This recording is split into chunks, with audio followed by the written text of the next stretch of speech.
Je suis vraiment perdu parce qu'en réalité, il est en train de créer des problèmes au Bénin qu'on va gérer pendant 50 ans. Vous pensez que même si la situation était normalisée, le Niger va avoir encore le cœur tranquille, tous les transporteurs pour revenir à 100% dans le port du Bénin? Le président Talon demande l'ouverture de ses frontières, en tout cas l'ouverture des frontières du Niger, pour qu'il laisse s'acheminer le pétrole du Niger via le pipeline qui traverse son territoire. Il dit ne pas comprendre que le Niger ferme ses frontières, mais en espérant et en demandant que son pétrole coule à travers le pipeline qui traverse le Bénin. Vous savez, quand j'ai suivi l'émission là, ça m'a fait marrer. Ça m'a fait marrer parce qu'il dit, oui, voilà, le Niger refuse d'ouvrir ses frontières. Oui. Est-ce qu'il avait interrogé le Niger avant de fermer les frontières avant? Oui, lorsqu'on est chef d'État, on n'a pas de réaction épidémique. Et c'est ça qui nous a conduit dans ce chaos que nous vivons aujourd'hui. Comme je vous l'ai dit, cette brutalité ou bien cette effervescence à se jeter sur le dossier, en même temps parce que Bazoum l'a appelé pour dire, monsieur le président, ils m'ont déposé. Bon, et comme lui, il a beaucoup d'intérêt dans ce dossier. Quel intérêt avait-il? Ça dit, le pétrole, il est plein dedans. Mais vous n'avez pas vu Bazoum au Bénin, quand il était venu là? Et il dit, le pétrole du Bénin, le pétrole du Niger est le pétrole du Bénin. Demandez à votre président, demandez au ministre des Finances. Et quand il le disait, il fallait regarder le président béninois. Il souriait. Parce que vous savez très bien. C'est plutôt une bonne nouvelle. Une bonne nouvelle, pas pour les Béninois. Pas pour les Béninois, pour Talon. Parce que vous savez. Vous venez de dire que le port du Bénin, le port du Niger. Je vais faire la part des choses. Ok. Vous savez, les 300 milliards sur les 20 ans, ça, c'est le Bénin, ça. Mais les contrats avec Atral, avec plein d'autres sociétés de Talon, avec le Niger, avec le neveu, le Bazoum, il y a trop de choses, vous savez. Et Talon dit, en toute chose, en toute situation, je pense d'abord à moi. Je pense à moi tout le temps. Ce n'est pas le Bénin qui fait courir Talon. Ce sont ses intérêts privés. Vous pensez qu'un chef d'État, vraiment, pouvait se comporter tel qu'il s'est comporté là, dans une situation où vous savez que les marchandises qui arrivent dans le port du Bénin, oui, pratiquement 50-60%, ce sont les marchandises du Niger. Ça, c'est en temps normal avant. Maintenant que ce pays a découvert le pétrole, le gaz, beaucoup d'autres minerais, où nous avons beaucoup à gagner, vous pensez qu'un chef d'État pourrait se comporter ainsi? Et vous m'avez demandé tout à l'heure si on pouvait condamner le président Talon parce qu'il a décidé d'appliquer les décisions de la CEDEAO. Oui. Mais avant le Niger, il y a eu la situation du Mali. Est-ce que le Sénégal, on avait pris des sanctions contre le Mali? Est-ce que vous avez vu le Sénégal aussi actif à appliquer des sanctions de la CEDEAO contre le Mali, tel que le président Talon le fait? Mais non. Il y avait même des denrées qui ont pourri au port de Dakar. Mais pas dans la même proportion.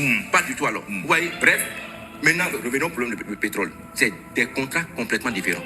C'est-à-dire de refuser que l'on fasse passer ou bien conditionner le passage du pétrole à l'ouverture de la frontière, ça n'a rien à voir. Parce que, jetez un coup d'œil sur la convention qui a été signée entre le Niger, le Bénin et WAPCO, on n'a jamais mis comme conditionnalité que lorsque la frontière...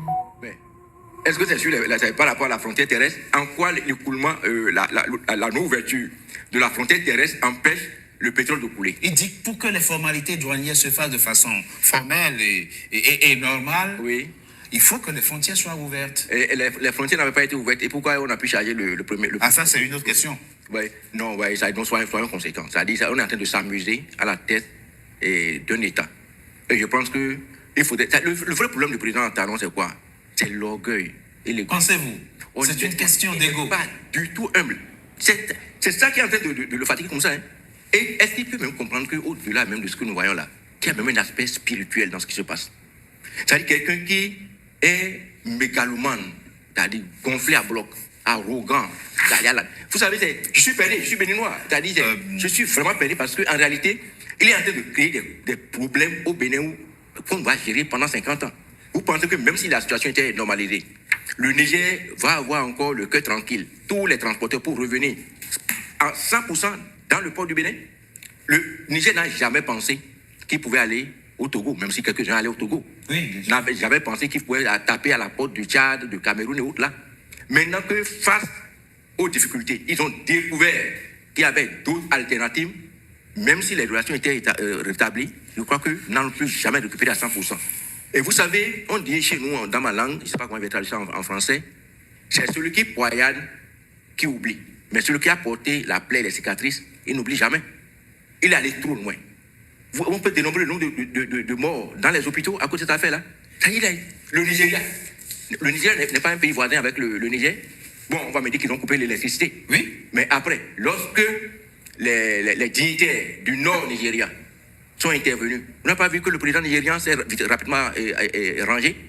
Mais moi, je suis dans un pays où le président n'écoute personne. Moi, je dis moi seul. J'ai fait 4 émissions sur cette histoire. Où j'ai fini, j'ai écrit tout. Il y avait plein de personnalités. Même les chefs d'État béninois. Alors, jusque-là, vous dites qu'il est allé trop loin. Jusque-là, il n'a pas fait autre chose qu'appliquer les sanctions de la CEDEAO. Non. On peut reprocher la manière.